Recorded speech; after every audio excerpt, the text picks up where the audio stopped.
The story you are about to hear is true. Only the names have been changed to protect the innocent. Fatima Cigarettes, best of all long cigarettes, brings you Dragnet.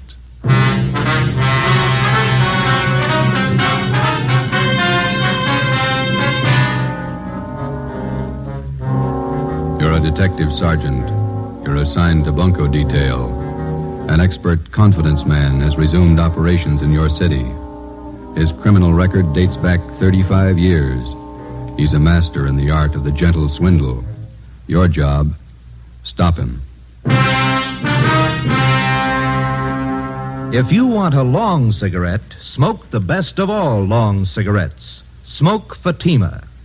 Fatima is the long cigarette which contains the finest Turkish and domestic tobaccos superbly blended to make Fatima extra mild. And that's why Fatima has a much different, much better flavor and aroma than any other long cigarette. That's why Fatima has more than doubled its smokers coast to coast. So, enjoy Fatima, the best of all long cigarettes. It's wise to smoke extra mild Fatima. It's wise to smoke extra mild Fatima.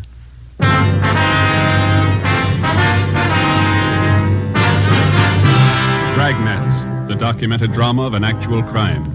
For the next 30 minutes, in cooperation with the Los Angeles Police Department, you will travel step by step on the side of the law through an actual case from official police files. From beginning to end, from crime to punishment, Dragnet is the story of your police force in action. It was Tuesday, July 28th. It was warm in Los Angeles. We were working the day watch at a bunco detail. My partner's Ben Romero. The boss is Thad Brown, chief of detectives. My name's Friday. I was on the way back from the record bureau, and it was 10:45 a.m. when I got to room 38, bunco fugitive detail. Friday? Captain, they're bringing him in now. Sit down. Thanks. There's the mama sheet on him. Oh, Gentleman Wallace. I thought he was out of our hair for good. So did I till this turned up. I heard he was working New York. Look at the package on this guy. Feels like a good-sized dictionary. Yeah. Check the date of his first arrest there. June 2nd, 1913. He's been in and out of jail all over the country. McLean County, Oregon, forgery. Bum check beef, San Francisco, 1914. Embezzlement, Santa Ana. Parole violation, Seattle, Portland. More checks, Reno.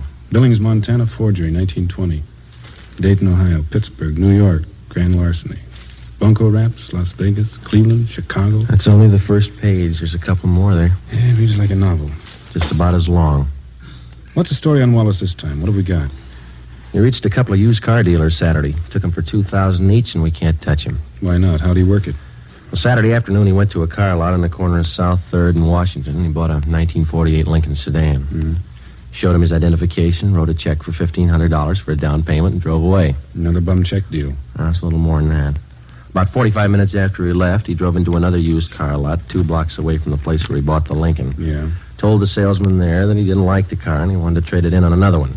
The salesman offered him $900 less than he paid for it. Wallace accepted and offered them a personal check to cover the balance. And the salesman went for it? Almost.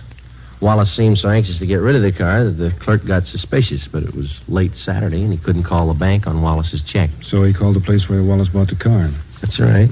We found out that the sale was made less than an hour before and that Wallace had given them his personal check for it. And then the 2 used car dealers got on the phone, decided that Wallace was pulling a fast hustle, called a cop and had him jailed. Hold that light a minute, will you? Thanks. Yeah, then what? Well, when the banks opened Monday morning, they called about Wallace's account. He had enough money in to cover both checks. Wallace got a lawyer and threatened suit against the 2 car dealers. He had both of them cold. They settled out of court for $2,000 apiece. Quick deal. Sounds like a master. He's been grifting for 35 years. Knows the con game any way they want to play it. We can't even book him on a VAG charge. He's got a job. And who's he working for? Plastic outfit out in Pasadena. Salesman. Is he registered under 5238? He is. No, just a minute. Yeah? All right, send him in. Romero, he's got Wallace with him. Captain? Ben? Wallace, this is Captain Bryce. Captain, I'm very happy to know you. I've heard a lot about you. Yeah. Sergeant Friday, how are you? We'd like to talk to you, Wallace. Sit down. Oh, well, thanks. warm out today. Perspiring. Now, what is it I can help you gentlemen with? Always glad to cooperate. You don't have to give us a build-up, Wallace. We're not buying. You know me better than that, Sergeant. No point in making this visit an unpleasant one. Cordiality, that's a secret. My mother always used to tell me that. She used to say... Look, mister, you're not here to get the keys to the city hall. You're here for investigation. I'm here out of courtesy, Captain. My lawyer informed me I didn't have to come. I don't believe in making enemies, that's all. For a guy that's not trying, you've done pretty well, haven't you? Now, how long do you plan to stay here in town? Los Angeles is my home. It's my place of business. That's fine with us, Wallace, just as long as it's honest. Now, let me hand you a piece of advice. You try copping any more jobs in this town, and we're going to lean on you, understand? I don't think I do understand, Captain. The incident with the used car dealers, I hope that isn't what upset you. You guessed it, and it better be the last caper you try around here for a long time. I had every right to take action against those car dealers. False arrests. They humiliated me. They damaged my reputation. Here's your reputation, Wallace. 35 years of it. 10 jail terms, larceny, bunco, forgery. Have you ever heard of rehabilitation, Sergeant? Oh, yeah. I did my time. I don't owe them a day. I got an honest job. I've been off the grift for years now. And take a hint, Wallace. Stay off. You'll do better. That's all, Wallace. Just remember, the next time we tag you, you're going to fall hard. You got it straight? Captain, I've been square since I got to town. I'm not switching. Is that it? That's all. Well, that wasn't so bad. Would you gentlemen care to have some lunch with me at the club? Just a snack? No, thanks. Sure, I can't persuade you. Club's just up the street. Fine food. Some other time, Wallace. Goodbye. Well, goodbye, Sergeant. Goodbye to you, Captain. Yeah. Well, we gave him the word. I don't know how much good it's going to do. What do you think, Skipper? There are two things about grifters. They never retire and they never change. Watch him. For the next 4 months, Charles Wallace was kept under surveillance. From his daily actions, there was nothing to indicate that he'd returned to his former profession of confidence man. From experience, we knew it was too good to be true. For a man who had worked the con game from every conceivable angle for as long as Wallace had, chances of his going straight amounted to less than 1 in 1,000. Just as a dope addict is a slave to drugs, the full-fledged con man or grifter is obsessed with the idea of swindling for a living. He loves his work and he takes pride in it, just as much as a doctor, a lawyer, or any legitimate professional man. He has a life and a code of ethics all his own, even has his own language. The grifter's victims are wealthy, middle class, and poor, and many more than the average citizen imagines. Wednesday, December 1st, 1 p.m.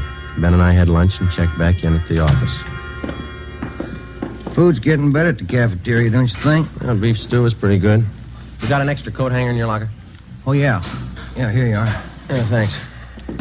Hi, Conlon. Joe, do you see this report the post office detail sent over? You mean that Lonely Hearts ad? No, this is a different one. Real twist. How you mean, Harry? Let me look, huh? Here. Barney Grant, that's the name he uses anyway. A couple of weeks ago, he planted a small want ad in the newspapers around town. Been cleaning up ever since. How'd he work him? Here, take a look at the ad he was running. Remember, tomorrow is the last day to send your dollar to Box 565, Main Post Office, Los Angeles. Was that all? That's all it took. Last couple of days, been getting about 40 letters a day from people in this city. With $1 in each one. Ad doesn't promise a thing. Just send your dollar. People send them. They picked the guy up, Harry? He called for the last batch of letters 2 days ago. Probably pulled out. Postal inspectors checked the address he gave when he applied for the box. They never heard of him there. Barney Grant. That sound familiar to you, Ben? Little, yeah. Maybe R&I has a package on it. Friday, see you a minute. Right, Captain. Ben, you and Conlon want to check that name through R&I? I'll be in with the skipper. Yeah, okay, Jack. Friday, close the door, will you? Sure. This is Mr. Sawyer. He's with the Western Central Railroad, Sergeant Friday. Sergeant. How are you? It's about Wallace, Friday. Mr. Sawyer has a complaint against him. We've got the crime report. Gentleman Wallace? Yeah. You want to fill him in, Mr. Sawyer? Well, Sergeant, I'm employed as a standards engineer for the Western Central Railroad. Wallace first approached me about a month ago. He said he was an inventor and he was working on plans of a new type of air brake for use on railroad cars. Go ahead. He said he'd conceived the idea, but that he needed more time and money to perfect his invention. He told me I'd share in half of the profits he got from his idea. It sounded more than fair. How much money did you give him? All I had in my savings account, $3,000. I talked it over with the wife, and the idea looked real good on paper. Yeah. I didn't expect to make too much money for myself out of this, but I thought that if I could get a hold of this braking system, it would certainly help the company out. Mm-hmm. He took your money, and you haven't heard from him since. Well, I presented the plans to the chief specifications engineer in our eastern office. Yeah? I got an answer yesterday, airmail. Our New York office has been working for 2 years on exactly the same set of brake plans. And how'd he get a hold of them? From the Patent Bureau in Washington. Oh, the company has a patent pending on the new device. It's all legal, isn't it? Yes. He simply got the information from them, drew up an exact copy, and submitted them to me. He sold you an invention that your company already owned. Yes, sir. And I'm out $3,000. You know where Wallace might be now? We've checked the boarding house where he was staying. He left there last night. No forwarding address, nothing. We've got an all-out points bulletin on him. Do everything we can. Well, thank you, Captain. Sergeant Friday. You have my card. If there's anything I can do to help, please call. All right, Mr. Sawyer. Goodbye. So long. I don't know what we're looking for, Joe. Well, let's see. What's that, Romero? On that phony ad the post office detail reported this morning. Check the name Barney Grant through the crime index. That's the name the guy used. Yeah? Oh, this is the package on Gentleman Wallace. That's right. His alias list goes for 3 pages. Read them again. Charles French, Walter Grant, Charles Grant, Barney Grant. That's right. Gentleman Wallace, Barney Grant, same guy.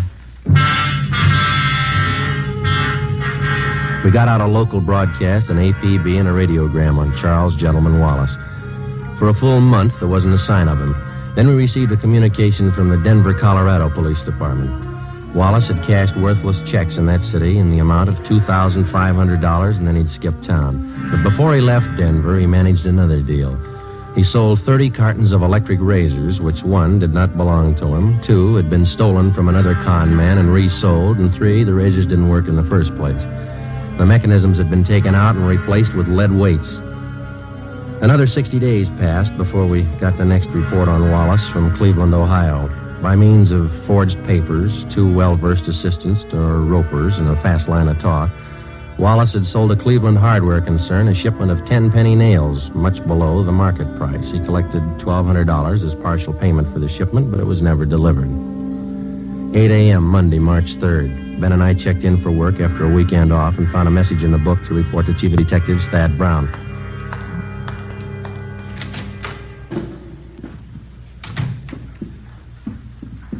Chief, you wanted to see it? Come in. Yes, sir? Gentleman Wallace is back in town. Where'd you get that? Guy by the name of Patterson. So. All right, thanks. Egan, have Patterson brought to the interrogation room. Is that Mouse Patterson, Skipper? Yeah, small-time grifter. He was running with Wallace as late as a month ago back in Pittsburgh. When was Patterson picked up? Last night at a big hotel out in Hollywood. He was working a fast deal. You think he came to town with Wallace? I know he did. One of Conlon's informants spotted Wallace and Patterson last night. We nabbed Patterson. Wallace slipped away. We figured they'd been operating in and out of the city for about 2 weeks. Any idea what his angle is this time? I think so. Take a look at this. Obituary notices clipped from a newspaper. How do these tie in? The con artist takes a dead man's name from the obituary list, finds out a little bit about him, and writes him a letter. He writes the dead man a letter. Here's a sample we had reported to us. Read it. William Radford, 233 South Brookway, Hollywood. Dear Bill, I heard you were sick, and I didn't want to bother you at this time, but believe me, I'm desperate. I don't mean to hound you about the $400 you borrowed from me, but we are having sickness in our family, and I do need the cash. Wait a minute. Wallace writes a letter like this to a man knowing he's dead, and the family opens it and reads it. And they figure it's some unpaid debt that they didn't know about, which the deceased owed. That's right. And the con man collects. Yeah. The letter's been showing up right in the middle of funeral arrangements. The family's bereaved, grief-stricken, caught off guard. They don't suspect anybody could be that ruthless, so they pay off what they think is a legitimate debt. That sets a new low, doesn't it? Excuse me. Ron speaking. All right, thanks. I got Patterson in the interrogation room. You question him, find out everything you can. Right, Chief. When you're through talking to Patterson, you can start checking on these names. What's this? It's a list of all the names that appeared in the obituary column in today's paper. It's a long list. Don and Myberg are checking half. You and Romero take the rest. Right. Get to those families before Wallace does. We went down the hall to the interrogation room and questioned Patterson for an hour and a half. He denied that he even knew Wallace. He refused to tell us anything. We had Patterson returned to his cell in the county jail, and Ben and I started out to check with the relatives of the deceased who appeared in the daily obituary list. Adams, Connolly, Craig, Denberg, Donzetti, Edmonds, Fowler. None of them had received letters claiming payment of secret debts owed by the deceased. Well, there are more pleasant jobs than bothering families with an investigation in the middle of their sorrow. It wasn't easy, but it was necessary. The 8th name on the obituary list was Foreman, Carl J. He was survived by his wife, Jean. She lived at 5821 Santiago Street out in the valley. We're sorry to intrude at a time like this, Miss Foreman. We know how you must feel, but it's an important matter. That's all right, Sergeant. Carl was sick for so long. Probably better this way. What did you want to know? Since your husband passed away, have you received any letters asking for payments on a debt that he might have owed to somebody? It's funny you should ask. Yes, I have. I got it yesterday. Yesterday, huh? Do you know the man who wrote the letter? No, I didn't. I took it for granted that it was someone Carl knew in the Army. Someone he'd borrowed from. And how much money was it he said your husband owed him? $400. There's a letter over the mantel. I'll get it for you. Fine. Here it is. Thank you. Signs his name Howard Michaels. Has this man contacted you since?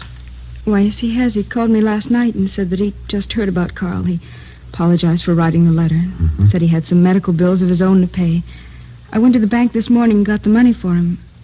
Is there anything wrong? And he's supposed to come here and get the money? He already has about 2 hours ago.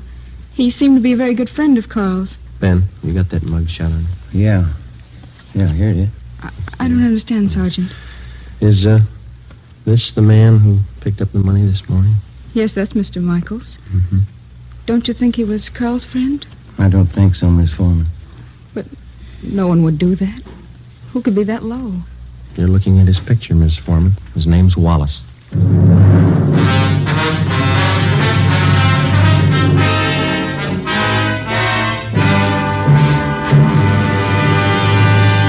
You are listening to Dragnet for the step-by-step solution to an actual police case. Here, step by step, are the reasons why Fatima has more than doubled its smokers from coast to coast. Step 1. The name Fatima has always stood for the best in cigarette quality. Step 2. Long cigarette smokers discover Fatima has a much different, much better flavor and aroma. Step 3. Long cigarette smokers find Fatima extra mild.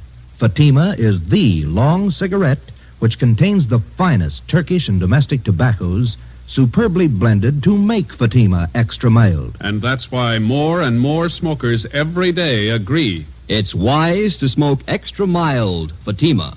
It's wise to smoke extra mild Fatima. Yes, the name Fatima on that golden yellow package is your insurance of an extra mild smoke. So, enjoy Fatima, the best of all long cigarettes.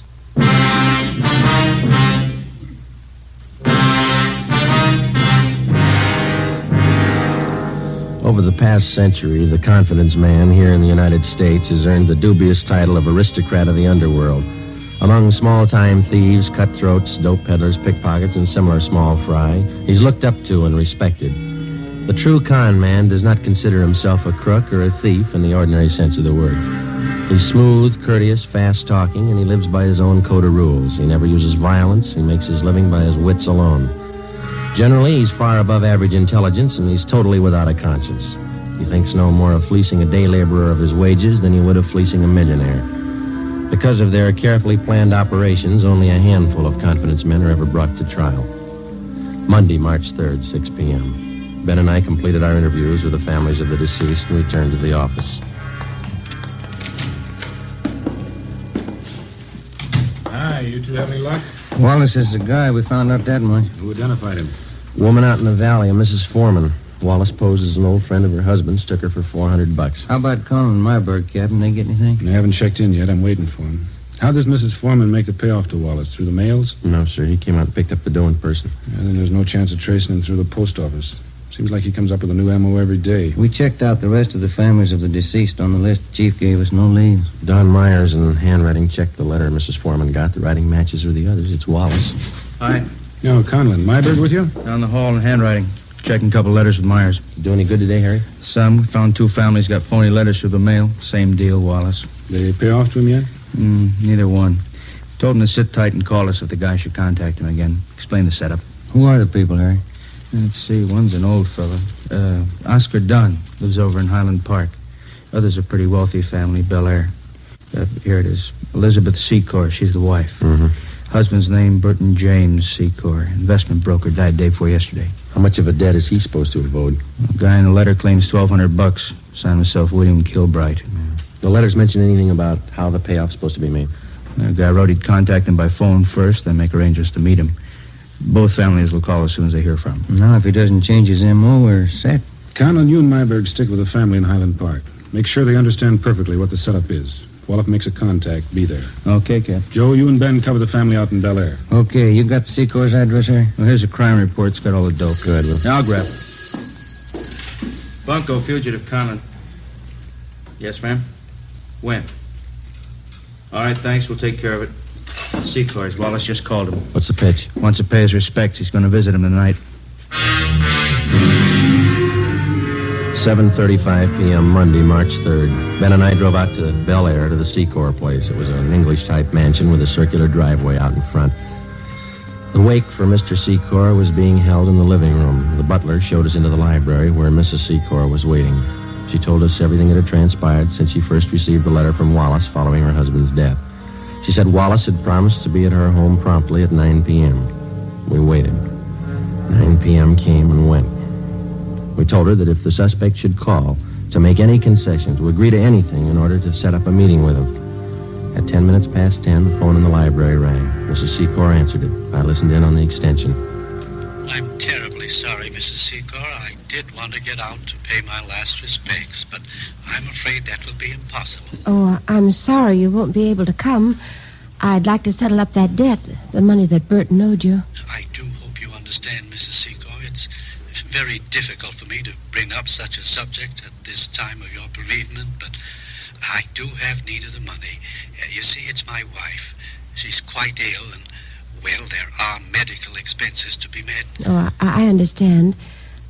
When would you like to come for the money? Well, would tomorrow be all right? My husband's funeral is tomorrow. Oh, I see. Well, where will that be?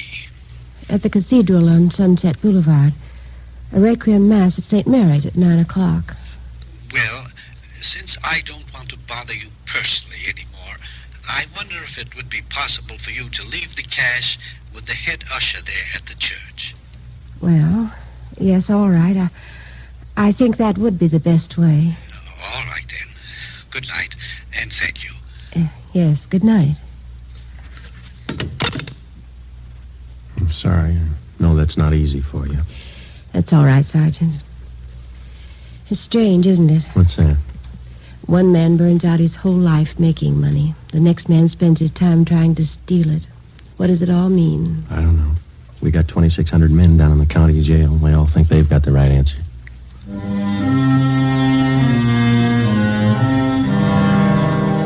Tuesday, March 4th, 9 a.m. In St. Mary's Cathedral on Sunset Boulevard, the final rites, a Requiem High Mass, was being celebrated for Burton James Secor. Ben and I were stationed at the rear of the church. Conlon and Myberg, together with two other men from Bunko Detail, covered the side exits. An extra detail of men were placed at strategic points around the cathedral. The head usher stood a few feet from the main entrance. With him, he carried a plain manila envelope filled with pieces of newspaper cut to resemble the size of currency, along with a $1 bill. He had instructions to hand over the envelope without question to the person who asked for it. 15 minutes past 9, Joe. Yeah. You see that head usher all right?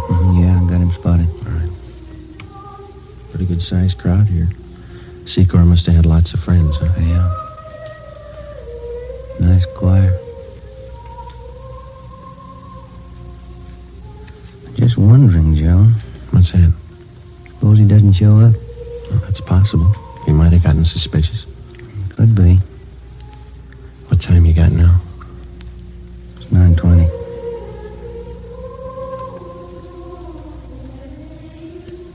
Joe, look. Uniformed messenger just came in the door. Yeah. He's looking around. He's going up to the usher, talking to him. That's it. Usher gave him the envelope. Messenger's leaving. I know. Let's hold it. Give him a lead. All right, let's go.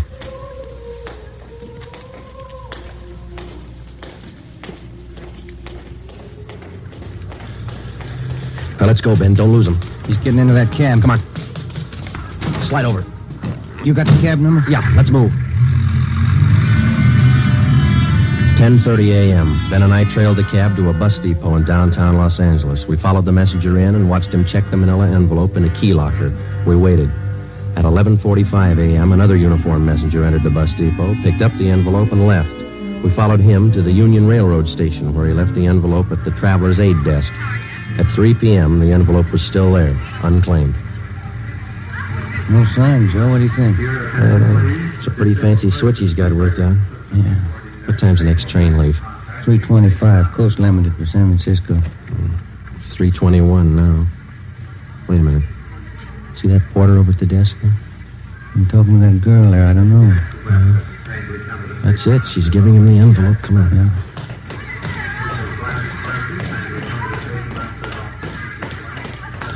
He's heading up the ramp. Yeah, let's hustle. You turn up the left? Yeah. Passenger platform. Coast Limited. Not much time. Come on, run. Come on, Ben.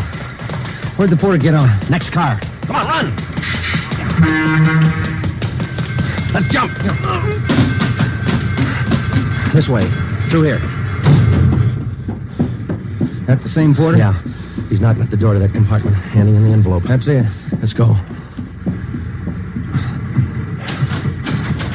Yeah, it's locked. Knock. Yes? What is it? Conductor. Just a minute. What is this? All right, Ben. Now, look, Sergeant, there's no need for any unpleasantness. Certainly we can sit down and talk this thing over like intelligent human beings. Grab the luggage, will you, Ben? All right, let's go, Wallace. Look, will you wait a minute, please? I'm sure we can come to some agreement. I have plenty of money. Look, right here alone in this envelope, plenty of... There's only $1 here. The rest is newspaper. Yeah. I've been taken. So have a lot of people. Let's go.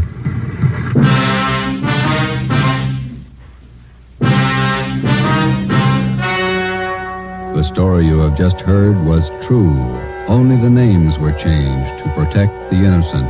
On June 23rd, trial was held in Superior Court, Department 87, City and County of Los Angeles, State of California. In a moment, the results of that trial. It's amazing how many long cigarette smokers are changing to Fatima. Here is the actual report. From coast to coast, Fatima has more than doubled its smokers. Yes, more and more smokers every day are discovering that Fatima is the best of all long cigarettes. Long cigarette smokers find Fatima has a much different, much better flavor and aroma. Long cigarette smokers find that Fatima is extra mild because it's the long cigarette which contains the finest Turkish and domestic tobaccos superbly blended to make it extra mild. So enjoy extra mild Fatima, best of all long cigarettes. It's wise to smoke extra mild Fatima. It's wise to smoke extra mild Fatima.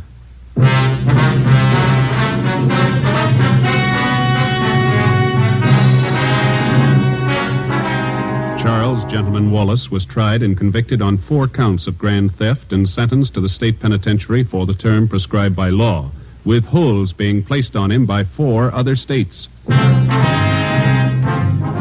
You have just heard Dragnet, authentic cases from official files. Technical advice for Dragnet comes from the Office of Chief of Police W.A. Wharton, Los Angeles Police Department. Dragnet wishes to thank the editors of True Detective magazine for their considerate appraisal of this program. For those of you who may be interested, the behind-the-scenes story of Dragnet appears in the March issue of True Detective. Fatima Cigarettes, the best of all long cigarettes, has brought you Dragnet from Los Angeles.